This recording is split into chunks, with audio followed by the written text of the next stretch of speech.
Hold up.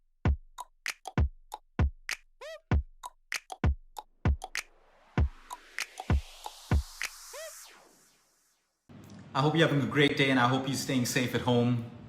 Today I want to talk about something that everyone requires and most of us are deficient in this. Whether it's an infant, whether it's a child, whether it's a teenager, whether it's a young adult, it's a parent, it's a senior citizen, it's a patient suffering from disease, recovering from disease, it's a patient in remission from a disease. Every human being needs this. What I'm talking about today is omega. You've heard of omega-3, you've heard of omega-6, you've heard of all the omegas.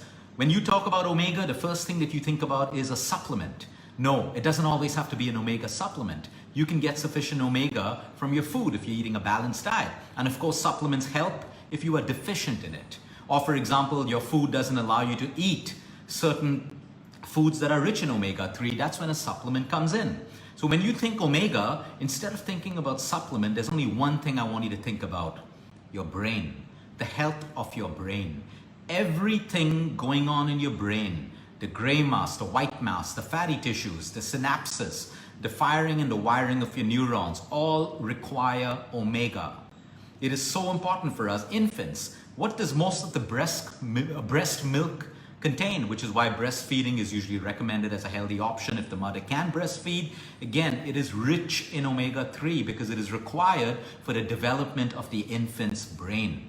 The mother carrying the child in the womb also needs a diet which is rich in omega. While the fetus is developing and the brain is developing as well, omega is required. So when you think omega, think your brain. When you think prevention of Alzheimer's, dementia, memory loss, Parkinson's, you think omega along with several other things. Okay, omega is not your magic wand, but is it necessary? It's the raw material for your brain. It's as simple as that. So today, when you talk about a normal brain function, it requires omega. You start to see even the slightest decline in brain function, you think omega again. And we are going to discuss the food sources, vegetarian and non-vegetarian today, that you can use to boost up your omega-3. But please understand, like vitamin D3 that I keep screaming about, vitamin B12 that I also keep screaming about, it is omega-3. In fact, omega-3 and B vitamins work together in synergy for your brain health. Most of our Alzheimer's patients, most of our Parkinson's patients, dementias, have had history of low vitamin B12 throughout their life.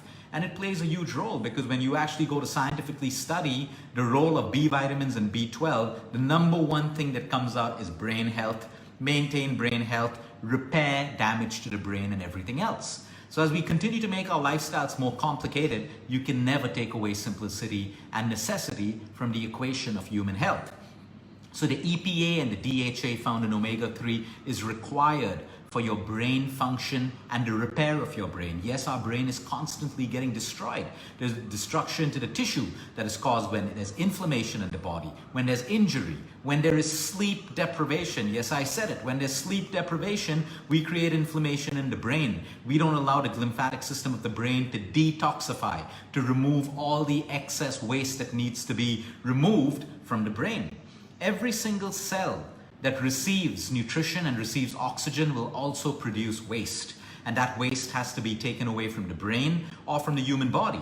So your fatty acids, which are your omega-3, is responsible for all this and more. So we have brain health, memory, even your memory, your sharpness, the ability to focus, the ability to prevent degeneration, repair, and also omega-3 helps you to lower your triglycerides. Plays a huge role in Parkinson's and Alzheimer's, dementia, ADHD, because all these conditions I just mentioned are basically the dysregulation of brain dopamine systems. And to regulate brain dopamine systems, you need the right raw material. What is that right raw material? It is omega-3, your omega family. Today, omega-3 deficiencies are found in people with psychiatric problems. So it is also used to treat psychiatric problems in patients, ADHD and even depression and memory loss, like I said. Anything to do with the brain. You can meditate, you can chant, you can do pranayama, all equally important, but you need the raw material.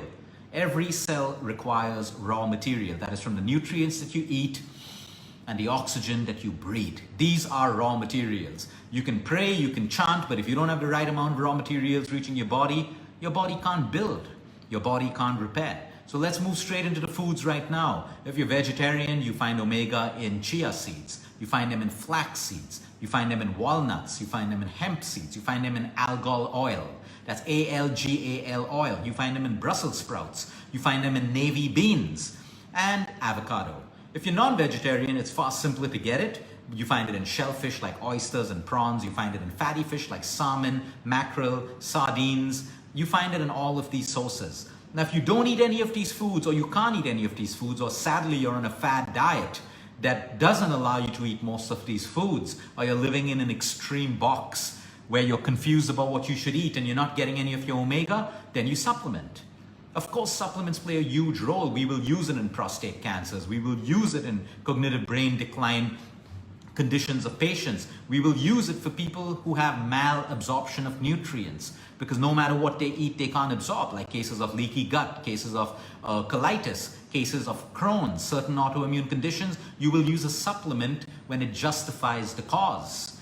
If you're not eating well, of course you can use a supplement. You can use a fish oil supplement, you can use a flaxseed oil supplement, it's up to you. But first try to get omega-3 and all of your EPAs and DHAs from your natural food, which I just mentioned. So it's so easy for us to add chia seeds to our salads. It's so easy to add walnuts to that midday snack. It's so easy to add hemp seeds, flaxseed oils, Brussels sprouts, navy beans to our diet. And it's so easy for us to eat fish if we're non-vegetarian. So at the same time, you need to understand that when you have a condition, like if there's already degeneration of the brain, yes, there is a lot of science that says, and I've seen this commonality in science, saying that if you're already a patient of Alzheimer's and Parkinson's, now trying to bump up your omega-3 may not really help. So what does that tell you? It can play a massive role in possible prevention. You don't want to have to fall sick to start having omega. You start having it because with omega, your brain can actually protect itself and repair itself and reduce inflammation. So omega-3 and B vitamins together are a very powerful cocktail of vitamins necessary for overall health of the brain and your body. And again, your B vitamins, you can get from your natural food. So when you're eating a balanced diet, you can get all of these vitamins. And when you're eating it every day, you're getting a little bit of it every day, which is usually enough. If you need it in larger therapeutic dosages, your doctors or your nutritionists or your professionals will recommend you a supplement. Sometimes people need a lot of omega to help them with the condition. But my whole point is, if you think brain, you know, the case that's increased over the last 8 years of consultancy, we had cancer cases are an everyday thing. Diabetes, everyday thing. Obesity, everyday thing. The last 2 years, phenomenal increase in Alzheimer's, Parkinson's, dementia, memory loss at a young age, phenomenal increase. And when we diagnose with these patients, what are some of the similarities that we see? Sleep deprivation over the years, low vitamin B12, low vitamin D3, people on fad diets, so they don't even get the best of omega-3s from their natural foods. There are commonalities. You need to understand that things just don't happen. Sometimes they do, that's destiny, but things just don't happen. And then with a sympathetic state of mind, we look at people and we just sympathize that, oh, that person had Alzheimer's. Yes, we're sorry that happened, but was there something that the patient could have done to prevent? And yes, there are many things. It doesn't mean that you may never get it, but what are the odds of you preventing it? Okay, why do some people get it and some don't? So when you actually break it down and you look at diets and their lifestyles, the way they sleep, the way they live, you usually start to find answers and commonalities, which is what we're sharing with you right now. So you think omega, even for your kids. It is so important that they get omega from a balanced diet for their brain development, the treatment of ADHD, and even people with depression. Take your medication. I'm not here to stop you. But what else can you do beyond your medication to actually address the root cause, which could be something as simple as a deficiency? And because you have a deficiency in omega-3, it can give you the symptoms of depression.